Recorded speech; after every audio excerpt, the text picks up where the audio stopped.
네, 안녕하세요. 예, 아유, 반갑습니다. 오랜만에 강의실에서 뵙는 분들도 계시는 것 같고, 또 처음 인사드리는 분들도 좀 계시는 것 같은데, 먼저 소개부터 드리고 강의를 시작해 보도록 할게요. 저는 이제 원가 관리회계 강의하고 있는 최경민 회계사라고 하고요.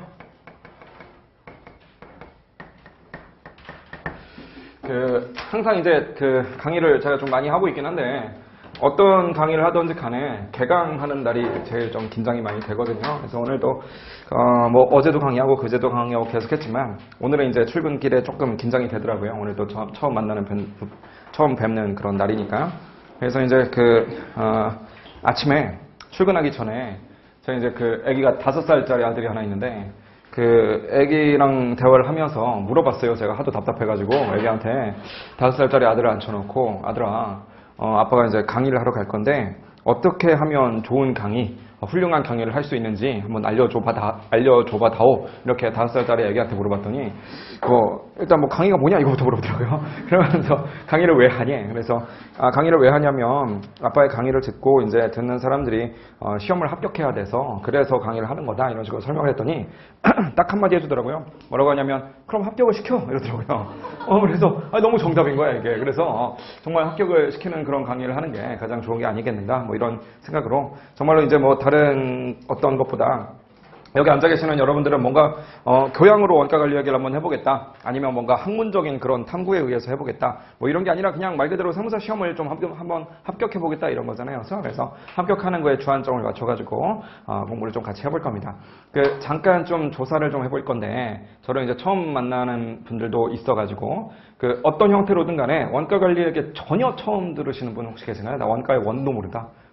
좀 계시구나. 예, 알겠습니다. 좀 감안해서 좀 진행을 하도록 할게요. 다만 이제 한번 이미 들으셨던 분들도 계시기 때문에 너무 이렇게 템포를 좀 죽여서 할 수는 없고, 이번에는 지난 커리큘럼 이제 들어보셨던 분들은 아시겠지만 지난 커리큘럼에 저희가 이제 우리 이 두꺼운 교재의 모든 내용들을 다 본 건 아니거든요. 그래서 이번 커리큘럼에는 당연히 이제 중요한 내용들은 모두 다 볼 거예요. 모두 다 볼 수 있는 그런 식으로 해서 좀 진행을 하겠습니다. 그리고 원가 관리회계는 다른 과목들 어떤지 잘 모르겠는데 아마 좀 다를 거예요. 저희 원가가 7시 20분에서부터 10시 50분까지 하는 거 알고 계시죠? 다른 과목도 그런가요? 딴 과목도 그래요? 그래요. 어쨌든 똑같구나. 예, 어쨌든 3시간 반 동안 진행되니까 시간 잘 좀 체크해 주시고, 교재를 한번 보시면 교재가 일단 워낙에 두껍잖아요. 자, 어떻게 공부하시면 안 되는가 요거부터 좀 말씀드릴게요. 이제 꼭 강의를 진행하다 보면 이제 제가 좀 이따가 이메일 주소 가르쳐 드리고 이렇게 할 건데, 이메일이 정말 많이 옵니다.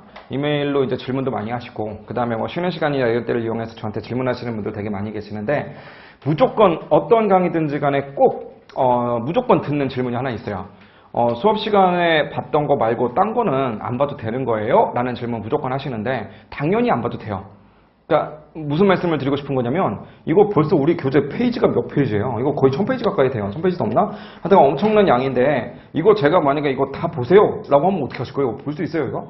못 봅니다. 이거 절대 못 봐요. 절대 못 보고, 제가 같이 수업 시간에 다루는 내용들이 있잖아요. 그거를 다 따라가는 것만도 솔직히 말하면 좀 벅찰 거예요. 그러니까 결국 저랑 같이 보는 내용들, 안 보는 것도 다 안 보는 이유가 있어서 안 보는 거거든요. 그렇죠? 그래서 우리가 합격하는 그 강의, 그걸 만들기 위해서 제가 딱 선별해서 가르쳐 드리는 거니까 그 내용만 보시되, 다만 한 번만 보시면 안 돼요.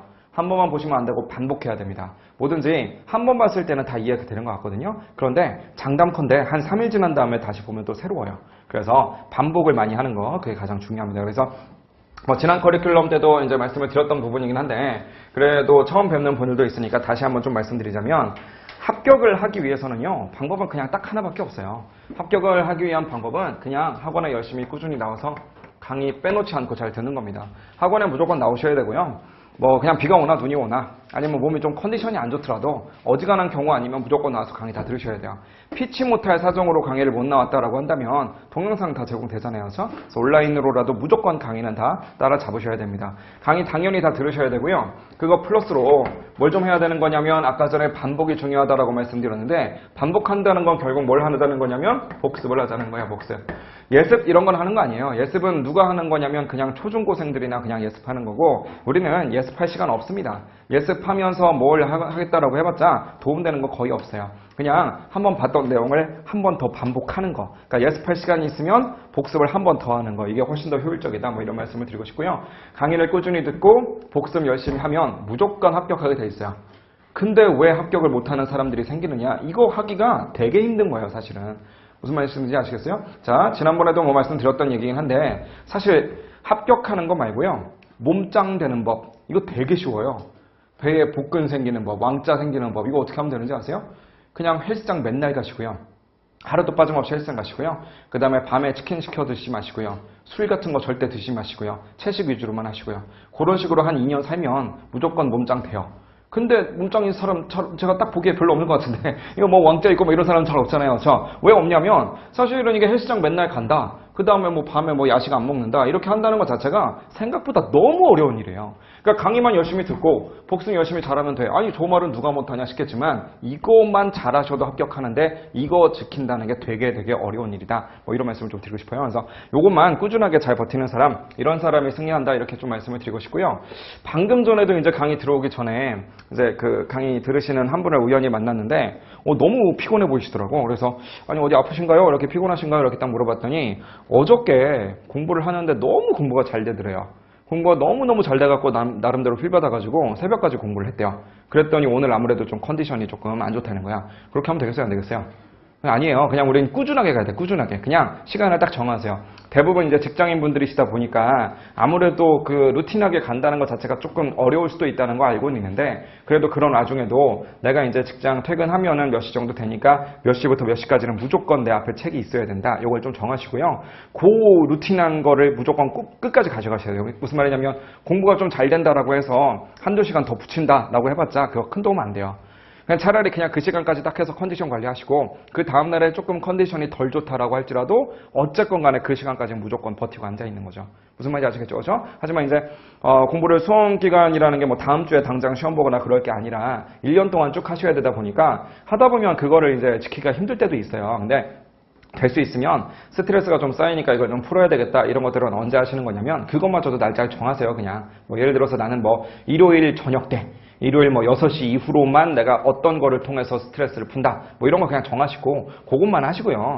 그냥 중간중간에 뭐 이렇게 공부하다가 어디 술자리 있어가지고 틱 나가고 어디 뭐 오늘 좀 공부 안 된다고 일찍 자고 이렇게 하시면은 절대로 합격하기 어렵습니다. 무슨 말인지 아시겠죠? 그죠? 그래서 첫 번째 하라는 것만 하자. 그 다음에 두 번째 루틴하게 하자라고 하는 거. 그거 두 가지를 좀 지켜주시고요. 어떻게 보면 첫 번째 하라는 것만 하자 이거에 이제 일환인 건데 또 그 나름대로 좀 공부를 좀 열심히 하시는 분들이 많이 하시는 질문인데 자꾸만 이런 질문들을 하세요. 아, 선생님 요렇게 풀어가지고 답을 내는 법 충분히 이해했습니다. 근데 제가 한번 해보니까요. 요렇게 풀어도 될 것 같은데 이렇게 풀면 안 되나요? 안 돼요. 무슨 말인지 아시겠어요? 하라는 대로 하세요. 하라는 대로. 그러니까 무슨 말이냐면 물론 나름대로 이제 머리를 써가지고 다른 방법을 어디 다른 학원에서 들었거나 뭐 이런 건 상관이 없는데 본인이 뭔가 연구를 해가지고 자꾸만 뭘 이렇게 하나 자기의 무기를 가지려고 이렇게 하시는 분들이 있는데 뭐 나쁜 건 아니에요. 나쁜 건 아닌데 그걸 만들 시간에 그죠? 그걸 만들 시간에 차라리 가르쳐 드린 걸로 한번 더 푸세요. 그게 훨씬 낫습니다. 그러니까 왜 이런 말씀을 드리냐면 만약에 이제 여러분들이 전업수험생이다라고 한다면 그래도 나름대로 이런 고민도 해보고 저런 고민도 해보고 이렇게 하는 거 의미가 있어요. 그렇긴 한데 이제 대부분의 분들이 이제 직장인 분들이시잖아요. 그래서 가뜩이나 내 혼자 공부하는 시간에 투입할 시간이 없는데 그런 와중에 또 내가 무슨 다른 연구를 하려고 시간을 쓴다? 이 시간이 너무 아까운 거죠. 뭔 말인지 아시겠죠? 그러니까 아무래도 절대적으로 그 공부에 투입할 수 있는 시간이 부족한 이상 우리는 어떻게 할 수밖에 없냐면 그냥 하라는 대로 떠먹여 드리는 대로 그냥 그걸 반복해서 해야 되는 거. 그거가 우리 가장 좋은 방법이다. 뭐 이런 말씀을 좀 드리고 싶어요. 무슨 말인지 이해되시죠? 네. 자, 오리엔테이션 여기 정도로 하기로 하고요. 교재를 한번 보도록 하겠습니다. 교재 한번 보시면 24페이지에서부터가 챕터 1 원가 관리회계 일반이라고 하는 거 시작이 되거든요. 그래서 원가 관리회계라고 하는 건 대체 뭘 배우는 건가? 지금 원가 관리회계 처음 배우시는 분들도 있으니까 간단하게만 한번 짚어보고 그 다음에 좀 넘어가 보도록 할게요. 자, 원가관리회계 일반이라고 되어져 있는데 일단 원가관리회계라고 하는 거 수험적인 목적으로 봤을 때 특성은 뭐가 있느냐라고 한다면 대부분 이제 계산 문제예요. 대부분 계산 문제고 공부하다 보시면 이제 아시겠지만 약간 좀 수학적인 그런 부분들을 좀 요구합니다. 그러다 보니까 이제 강의 들으러 오실 때 가급적이면 계산기도 좀 들고 오시는 게 좋아요. 그래서 계산기 들고 오시면 뒤에 가서 이제 중요한 문제 같은 것들 풀 때 제가 조금 이렇게 풀어봐라 이렇게 조금 시간을 드리는 경우도 있을 테니까 계산기는 좀 들고 다니셨으면 좋겠고요. 근데 이제 계산이랑 말 문제랑 완전 따로 가는 게 아닙니다. 한마디로 무슨 말이냐면 말 문제를 잘하는 사람이 당연히 계산 문제도 잘하는 거고요. 계산 잘할 줄 아는 사람이 말 문제도 잘 풀게 되는 거니까 이런 텍스트들 같은 것들도 절대 놓치지 말고 잘 보셔야 되는데 일단 그 25페이지 가보시면 제일 위에가 보니까 어떤 표가 하나 있어요.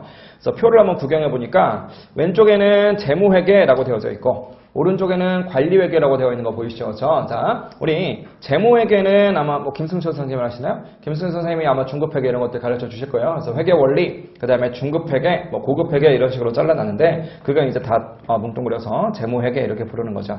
그 다음에 이제 저랑 공부할 게 원가관리회계인데 당연한 얘기지만 원가관리회계, 원가회계랑 그 다음에 관리회계 이렇게 두 가지를 합쳐서 원가관리회계 이렇게 부릅니다. 근데 그 중에서 이제 관리회계랑 재무회계를 좀 비교해놨는데 목적을 먼저 볼게요. 목적에 뭐라고 되어 있냐면 재무회계는 외부에다가 보고할 목적이고요.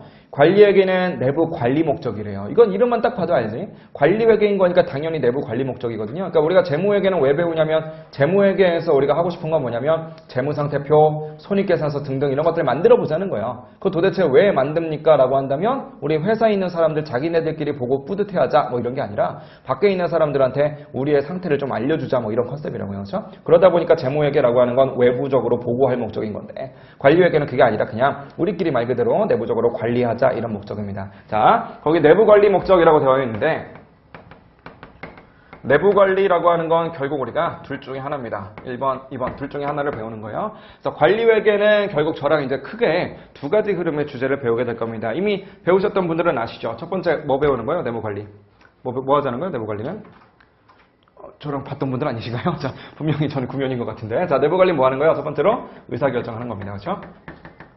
의사결정을 어떻게 할 것인가 이거 한번 따져보자는 거고요. 그 다음에 두 번째로는 성과를 한번 평가해보자 뭐 이런 얘기입니다. 이렇게 의사결정과 성과평가를 배워보는 것 이게 바로 내부관리고요. 그 옆에다 하나 적어두세요. 내부관리 목적이라고 해놓고 그 옆에다가 의사결정 그 다음에 성과평가. 그냥 쉽게 말해서 우리가 이제 처음에 원가회계 먼저 배울 거고요. 그 다음에 저 뒤에 가서 이제 관리회계를 배우게 될 건데 관리회계라고 하는 거는 결국 큰 흐름은 둘 중에 하나예요. 의사결정을 하는 법 그 다음에 성과를 평가하는 법 요거를 두 개를 배워보자 뭐 이런 얘기입니다. 그렇죠? 자, 말 나온 김에 내부관리 이거는 지금 관리회계적인 영역이잖아요. 그렇죠? 관리회계는 내부관리를 배우는 거다라는 거 지금 방금 배웠는데 우리가 앞서서는 원가회계라고 하는 거 배울 거라면서요. 그럼 원가회계는 뭐 하는 거예요? 원가회계는 말 그대로 그냥 원가를 계산해보자 이런 거야. 원가 계산이라는 걸 해보자는 거죠.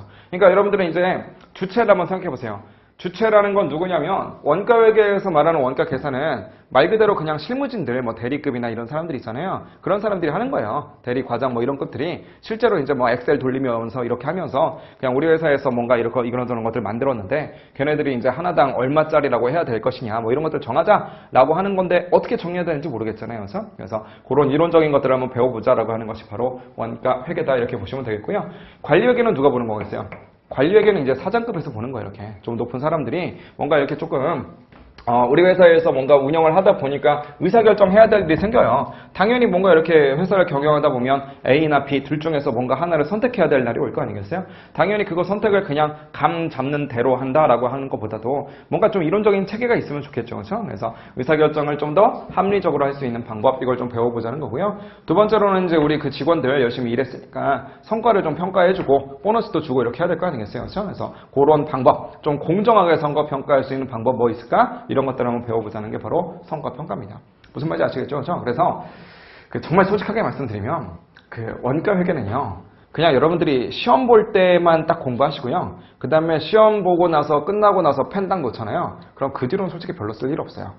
그러니까 무슨 말씀이냐면 어떤 그 뭐 기업체에 들어가거나 아니면 여러분들이 정말 전문가가 돼가지고 이제 그 자문 같은 것들을 해줄 거 아니겠어요. 그러니까 세무사 자격증을 가지고 여러분들이 꿈꾸는 건 다양하겠죠. 여러분들의 사업을 할 수도 있고 아니면 그 자격증을 가지고 어디 좋은 회사 취직할 수도 있고 뭐 여러 가지가 있을 건데 어떤 길을 선택하든지 간에 원가의 계산이라고 하는 건 그 회사만의 고유의 원가 계산 방법이 있는 거지 어떤 하나의 교재에 나오는 방법을 가지고 원가 계산하는 건 솔직히 아니에요. 그러다 보니까 이 얘기는 어떻게 보면 그냥 원가 계산하는 전반적인 틀만 잡아드리는 거고 실질적으로 원가를 어떻게 계산할 거냐라고 하는 거는 그 회사 가서 배우셔야 돼요. 이렇게 자문하는 회사에 대해서 여러분들이 보시면 되는 거라고. 그런 부분인데 얘는 좀 얘기가 다르죠. 얘는 이제 여러분들이 뭔가 어떤 조직에 속해 있든지 간에 아니면 여러분들의 사업을 하든지 간에 의사결정이나 성과평가는 당연히 직급이 올라가면 하게 돼 있는 거니까 이런 얘기들은 이제 좀 써먹을 때가 있어요. 무슨 말인지 아시겠죠? 그래서 저도 이제 이런 수업 목적의 강의 말고 실무 강의 이런 거 한다. 그러면은 이런 얘기는 안 해요, 그냥. 무슨 말이냐면 원가 계산은 실무 강의 예를 들어서 뭐 어떤 A 회사가 있어. A 회사에 대해서 원가 계산하는 방법을 가르쳐준다. A 회사의 원가 계산하는 방법은 그분들이 저보다 100배는 더 잘 알아요. 왜냐면 그 회사의 물건 특성은 그 사람들이 더 잘하니까. 그래서 이거에 대해서는 별로 할 얘기가 없고 그냥 주구장창 이 얘기만 떠들어요. 이렇게. 약간 좀 그 주체가 좀 다른 거지. 무슨 말인지 아시겠죠? 그렇죠? 그래서 전반적인 틀이 약간 좀 그렇게 됐다라고 하는 거. 알아두시고요. 밑에 정보 이용자를 보니까 재무회계는 외부에 있는 정보 이용자래요. 당연하죠. 외부에다가 보고하는 게 목적인 거니까 당연히 외부 정보 이용자를 위한 겁니다. 하지만 관리회계는 내부에 있는 정보 이용자래요. 좀 전에 말씀드렸다시피 우리 그 관리회계는 사장급에서 하는 거니까 경영자들 우리 사장님 보라고 만드는 것이 바로 관리회계다 이렇게 보시면 되겠네. 전달수단을 보니까 재무회계요. 아까 전에 외부에다 보고하기 위해서 이런저런 재무제표 즉 재무상태표나 손익계산서나 뭐 이런 것들을 만드는 거라고 그랬잖아요. 그렇죠? 그래서 전달하는 수단은 우리 숫자를 재무제표에다 적어가지고 외부에다 보고한다 이렇게 보시면 되겠고 그 다음에 관리회계 같은 경우에는 기업의 내부 보고서라고 적혀 있는데 이건 뭐겠어요? 내부 보고서라고 하는 건 어쨌든 우리 경영자가 의사결정이나 성과평가하려면 뭐라도 정리돼 있어야 될 거 아니에요. 그렇죠? 그래서 우리 그 경영자한테 사장님한테 올리는 무슨 서류 있을 거 아니겠어요. 그렇죠? 그래서 그런 것들을 그냥 내부 보고서 이렇게 표현한 것뿐이죠. 그렇죠? 자, 그다음에 정보의 속성을 보시면 재무회계는 과거의 역사적인 정보고요. 그다음에 관리회계는 미래 예측적인 정보랍니다. 그러니까 쉽게 말하면 재무회계는 과거에 좀 더 포커스를 두는 거고 그다음에 관리회계는 미래에다 좀 더 포커스를 두는 거다라는 건데 이것도 여러분들이 하나의 논리로 보셔야 돼요. 하나의 논리로 본다는 건 뭐냐면 이런 섹션 하나하나를 그냥 다 이런 특성이 있구나라고 외우려고 하지 마시고 큰 뿌리에서 보면 키워드가 되는 건 가장 메인은 재무회계는 외부고요. 그 다음에 관리회계는 내부인 거라고. 그럼 재무회계가 외부에다가 공시할 거다라고 한다면 당연히 어떤 부분이 있어야 될 거냐면 신뢰성이 있어야 돼요. 객관성이 있어야 된다는 거죠. 객관적이고 신뢰할 만하다라고 하는데 갑자기 미래에 대한 얘기를 떠든다. 그 미래에 대한 얘기는 아무도 모르는 거고 어떻게 보면 주관적인 얘기를 떠드는 것밖에 안 되는 거잖아요. 그렇죠? 그러다 보니까 당연히 과거의 얘기만 해야 됩니다. 과거에 실제로 일어난 팩트 그것만 그냥 알려주는 거예요. 무슨 말인지 아시겠죠? 여러분들 분명히 거의 대부분 이제 직장인 분들이실 테니까 어떤 뭐 본인의 회사라든지 아니면 어떤 관계 회사들에 대한 뭔가 재무제표 이런 것들 다트나 이런 데서 아마 구경해 보셨을 건데 거기에 다 읽어보면 뭐 우리는 아마 미래에 이렇게 될 겁니다. 이런 얘기는 거의 없어요. 거의 없다시피 한다고 이렇게. 과거에 그냥 올 한 해 동안 우리가 수익이 얼마가 됐습니다. 비용이 얼마가 있습니다. 이런 얘기만 하게 되겠죠. 무슨 말인지 아시겠죠? 그래서 그게 왜 그러느냐? 당연히 외부에다가 이용하는 만큼 외부에다 보고하는 만큼 과거의 정보만으로 객관적으로 보고해야 되기 때문이다. 그래서 그 밑에도 보니까 정보의 중점이라고 해놓고서 객관성이라고 적혀있네요. 그래서 그런 것들 하나로 좀 연결시켜서 좀 이해해 보시고요. 관리회계는 당연히 우리 사장님한테 보여드리는 거니까 과거의 정보 이런 것들은 우리 사장님이 다 알아요. 사장님한테 과거에 얘기하는 것보다도 미래에 우리가 A를 선택하면 어떻게 될 거고 B를 선택하면 어떻게 될 테니 의사결정 이렇게 하십시오. 혹은 A한테 보너스를 많이 주면 어떻게 되고 그 다음에 B한테 보너스를 많이 주게 되면 뭐 어떤 방식이다라고 하는 것들 이런 것들 알려주면서 어떻게 하는 게 가장 공정하겠습니다. 뭐 이런 얘기를 해야 되는 거니까 당연히 미래에 대한 얘기 하자는 거죠. 그렇죠? 그 다음에 정보의 중점 보니까 재무회계 아까 전에 말씀드린 대로 객관성이고요. 관리회계는 목적 적합성이라고 되어 있는데 뭐 목적 적합성이라고 하는 건 말을 그냥 세련되게 표현하려다 보니까 목적 적합성이라고 하는 거지 그냥 한마디로 후려쳐서 얘기하면 우리 사장님이 원하는 정보를 줘야 된다 그런 얘기예요. 그냥 우리 사장님이 이게 궁금해해 그럼 궁금해하는 거 딱 만들어다 드려야 될 거 아니에요. 그렇죠? 그것을 우리는 목적 적합성이라고 그냥 표현하는 겁니다. 자, 준거 기준 보니까 재무회계는 갭 이래요. 일반적으로 인정된 회계 원칙인 거죠. 그러니까 당연히 외부에다가 보고해야 되는 거니까 여러분들이 재무회계에서 열심히 배우고 계시는 그 회계 기준 IFRS 그게 당연히 준거 기준으로 있어야 된다는 건데 관리회계는 뭐 원가와 효익에 대한 분석을 해야 된다라고 적혀져 있는데 사실상 이건 뭐 하자는 거예요? 그냥 기준이 없다는 거예요. 한마디로 무슨 말이냐면 그냥 자기네 회사의 어떤 내부적인 관리하는 거니까 외부에다 보고하는 것처럼 뭔가 공통적인 기준 이런 건 전혀 필요 없다는 거죠. 그렇죠? 전혀 그런 기준 같은 것들 필요 없이 그냥 나름대로의 어떤 분석 논리가 있으면 그것만 가지고 하자. 그래서 쉽게 말하면 이건 뭐가 존재한다는 거냐면 그냥 교수님들이나 아니면은 무슨 뭐 실무적으로 노하우가 쌓여 있는 것들 뭐 이런 이론 체계들 이론을 배우는 것이 바로 관리회계다 이 정도로 보시면 되겠어요. 자, 보고 주기를 보니까 재무회계는 정기적인 보고랍니다. 정기적 보고라고 하는 건 무슨 얘기냐면 연말에 한 번만 공시하거나 아니면 분기 공시하거나 아니면 뭐 이렇게 뭐 반기 공시하거나 이렇게 할 거 아니겠어요. 그렇죠? 그래서 그런 것들을 정기적 보고라고 표현한 거고 관리회계는 수시 보고라고 되어 있는데 왜 수시 보고겠어요? 당연히 사장님이 갖고 와봐 그러면 튀어서 갖고 와야 되는 거잖아요. 그런 걸 뭐라고 하는 거냐면 수시 보고 이렇게 이야기를 하는 거죠. 뭐. 무슨 말인지 아시겠죠? 그렇죠? 자, 우리 재무회계랑 관리회계 그냥 빠르게 한번 비교를 해봤는데 표에 이제 뭐 정리가 잘 돼 있으니까 굳이 여기다 다시 적을 필요는 없을 것 같긴 한데 우리 그 재무회계하고요. 그 다음에 관리회계하고 둘을 이렇게 한번 비교를 해봤더니 재무회계는 아까 전에 준거 기준이라고 하는 것이 있다라고 이렇게 이야기를 했었어요. 기준이라고 하는 것은 일반적으로 인정된 회계 원칙이다라고 하는 거, 이게 존재합니다. 그렇죠? 하지만 얘는요, 기준이라고 하는 게 기준이라고 하는 것이 전혀 존재하지 않아요. 얘는 그냥 이론 체계 같은 것들을 배우게 되는 거라고요. 자, 무슨 말씀을 좀 드리고 싶은 거냐면, 저는 이제 시험을 보기 위한 그런 강의를 하고 있는 거니까, 시험 보는 우리들 입장에서는 재무회계 공부하는 거랑 관리회계 공부하는 거랑 당연히 좀 차이가 있을 수밖에 없습니다. 그렇죠? 차이가 있을 수밖에 없는데, 자, 재무회계 공부를 하는 데 있어서 수험생 입장에서 가장 어려운 건 뭐겠어요?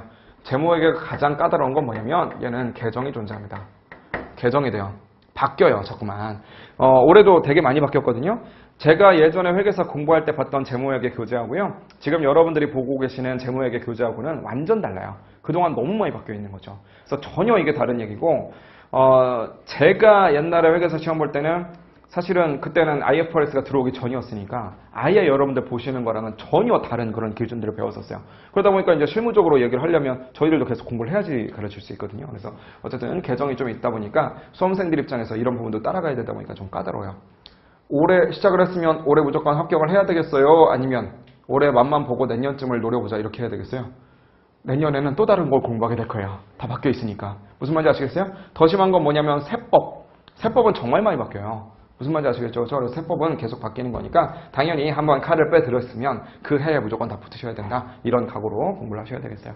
자, 관리회계는 근데 기준 같은 것들은 존재하지 않다 보니까 얘는 계정이라는 게 있겠어요? 없겠어요? 얘는 계정 없어요. 얘는 계정이 없다 보니까 과거에 있었던 교재나 지금의 교재나 솔직히 되게 똑같습니다. 제가 옛날에 회계사 시험 봤을 때 봤던 교재랑 지금 여러분들 보시는 이 교재하고 똑같아요. 그러다 보니까 강사실에서 이렇게 다 같이 앉아 있으면 항상 세법 선생님하고 재무회계 선생님하고는 맨날 바빠요. 뭘 막이나 하고 있어. 근데 이제 뭐 원가 관리나 아니면 회계사 쪽에 있는 재무 관리나 이런 쪽 강사들은 그냥 펑펑 놉니다. 이렇게 뭐 게임하고 있어요. 그냥 다. 왜 그러냐면 뭘 바꿀 필요가 없는 거야. 이렇게. 그러니까 세무회계나 이런 것들은 옛날에 뭔가 기준이 바뀌었으면 심지어 과거의 기출문제다라고 할지라도 과거 기출문제의 답이 뭐 1번이었다라고 한다면 그 1번은 과거 기준대로 풀었던 거잖아요. 그런데 지금 기준으로는 1번이 또 아닌 것도 있을 수 있어요. 그래서 그런 것들 때문에 계속 뭔가를 업데이트하고 계시거든요. 근데 원가회계나 이런 것들은 사실은 계정이 없지. 계정이 없다 보니까 편한데 문제는 뭐냐면 수험생들 입장에서 용어가 좀 까다로워요. 그래서 용어 정리가 좀 안 돼 있습니다. 이렇게. 용어가 통일이 안 돼 있어요. 정리가 안 돼 있다기보다도 통일이 안 돼 있어요. 이게 무슨 얘기냐면 어차피 이론을 배우는 건데 그 이론을 한국에 계시는 교수님들이 만든 거면 참 오죽 좋겠냐마는 그렇지 않다는 거죠. 미국에 있는 교수님들이나 아니면 일부 이론들은 좀 일본 쪽에서 실무적으로 만들어진 그런 이론들인데 걔네들을 그냥 번역해서 쓰려다 보니까 이게 번역하면서 단어가 조금 이상하게 바뀌어지는 경우가 좀 있거든요. 그러다 보니까 같은 세무사 시험인데 몇 년도에 나온 주제냐에 따라서 이게 이름을 좀 다르게 말하기도 하고 그래요. 그래서 그런 용어 관련된 얘기들을 조금 잘 따라가 보셔야 된다. 뭐 이런 말씀을 좀 드리고 싶어요. 그래서 용어라는 게 어차피 그 영어로 하면 똑같은 말을 번역만 다르게 한 거다 보니까 막 얼토당토 없게 다르거나 그런 일은 잘 없긴 한데 그럼에도 불구하고 이런 표현도 있다라고 하는 거 이런 것들 정도는 좀 다른 표현들 제가 강의하면서 나오면 그때그때 말씀드릴 테니까 그런 것들 좀 눈여겨봐 주셔야 됩니다. 자, 그 밑에 가보시면 원가회계의 목적이라고 적혀 있는데 잘 보면 제가 지금 원가관리회계 가르쳐 드릴게요 라고 말씀을 드려놓고 재무회계하고 그 다음에 관리회계 이거 두 가지 얘기만 실컷 하고 있잖아요. 그렇죠? 그럼 도대체 원가회계는 뭐냐라고 한다면 원가회계라고 하는 것은 이 사이쯤에 딱 위치해가지고 얘도 도와주고 얘도 도와준다. 뭐 이런 식으로 생각하시면 되겠어요. 그러니까 아까 전에 원가회계는 뭐 하는 거라고 했냐면 원가를 계산하는 거다 이렇게 말씀을 드렸잖아요. 그렇죠? 그럼 원가 계산해서 어디다 써먹으려고요? 라고 한다면 원가 계산해서 드디어 계산했어. 야 역시 난 천재야. 이렇게 하고서 혼자 만족하려고 한다? 그게 아니잖아요. 그렇죠? 원가를 계산했으면 당연히 밖에 있는 사람들 알려줘야 되겠지. 손익계산서에 보면 매출액만 있는 게 아니라 그 밑에 매출 원가 있을 거거든요. 그렇죠? 당연히 그거 할 때 이게 필요한 거고요. 그 다음에 관리회계적으로 우리 사장님한테 뭔가 우리 의사결정하거나 그 다음에 뭔가 우리 성과평가할 때 도움을 드리려면 수익적인 측면만 봐서 될 게 아니라 원가도 같이 봐서 최종적인 이익을 가지고 판단해야 될 거 아니겠어요. 그렇죠? 그러다 보면 당연히 원가회계에서 계산한 원가 그게 당연히 필요할 거다. 뭐 이런 식으로 생각하시면 되겠어요.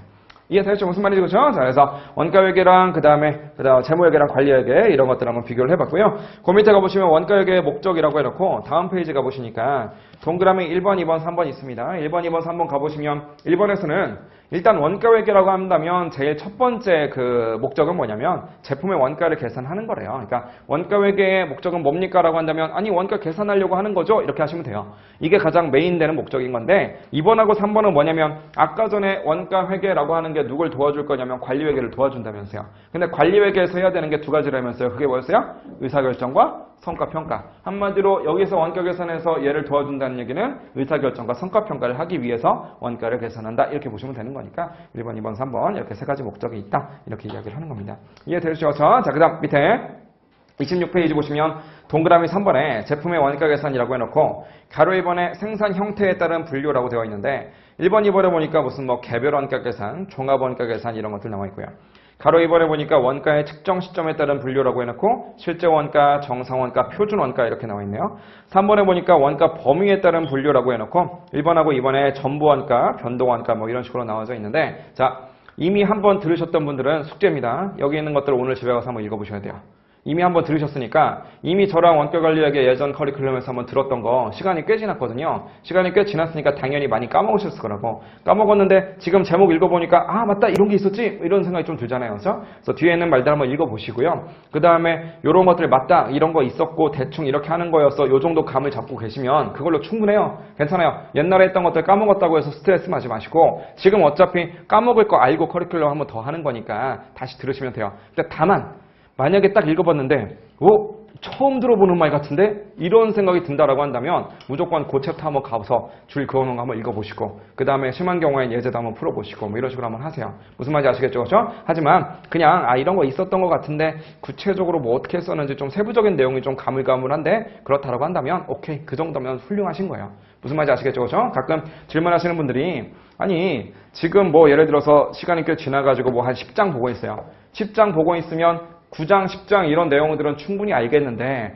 앞서서 막 한 3장, 4장에서 배웠던 내용들 가물가물한데 어떻게 합니까? 라고 한다면 당연히 다 그런 거예요. 그런 것들 때문에 너무 스트레스 받지 말라는 거예요. 무슨 말인지 아시겠어요? 그러니까 지금 나가고 있는 그 진도만 잘 따라가시고 어차피 앞에 있는 거 까먹을 거 알고 있으니까 커리큘럼이 여러 번 돌아가는 거거든요. 그런 식으로 정리하시면 되고 지금 또 까먹는다라고 한다면 나중에 또 객관식반에서 또 기억나면 돼요. 그런 식으로 더 씌우고 하면서 언제만 여러분들이 잘 갖고 계시면 되냐면 시험 보는 그날만 딱 갖고 계시면 되는 거 아니야. 그렇죠? 그래서 그런 마음으로 그냥 하시면 됩니다. 자, 여튼 26페이지는 처음 보시는 분들은 보지 마시고요. 한번 보셨던 분들만 집에 가서 한번 읽어보시길 바라요. 자, 27페이지 가보시면 동그라미 4번에 관련된 기본 개념이라고 적혀 있는데 어차피 여기 적혀 있는 모든 말들은 뒤에 있는 진도 나가다 보면 중요하게 계속 다룰 겁니다. 계속 다룰 거니까 어차피 지금 그냥 밑도 끝도 없이 앞뒤 다 잘라먹고 이건 이겁니다. 저건 저겁니다. 이런 얘기 해봤자 와닿지도 않고요. 별로 효율적인 방법이 아니거든요. 그래서 지금은 그냥 넘어가도록 할게요. 근데 무조건 다 알고 있어야 되는 개념이에요. 여기 있는 말들을 무조건 알아야 되는 굉장히 중요한 개념이니까 뒤에 가서 한번 정리를 해보도록 하겠습니다. 자, 한 페이지 넘겨보시면 이제 28페이지에 가보시면 동그라미 5번에 원가의 분류라고 해놓고 가로 1번에 보시면 원가 요소에 따른 분류 그 다음에 옆에 보시면 가로 2번에 뭐 추적 가능성에 따른 분류 잠깐 구경해볼까요? 한 페이지 넘겨보시면 원가 행태에 따른 분류라는 것도 있고 그 다음에 두 장 넘겨보시면 뭐 의사결정과 관련된 분류 자산성에 따른 분류 등등등 뭐 엄청나게 많은 분류들이 있는데 지금부터가 이제 본 게임입니다. 그래서 28페이지에 있는 원가의 분류 이 내용이 정말 중요한 얘기고요. 아까 전까지 봤던 내용들은 시험하고는 별로 관계가 없어요. 그러니까 시험 문제에서 관리회계는 뭐 하는 겁니까? 뭐 이런 것들을 내진 않는다고요. 그렇죠? 하지만 지금 여기 원가의 분류 여기에서부터는 당연히 시험 문제에 나오는 거니까 지금부터는 좀 잘 들어두셔야 된다. 뭐 이런 말씀을 드리면서 하나씩 좀 보도록 합시다. 자, 하나씩 볼 건데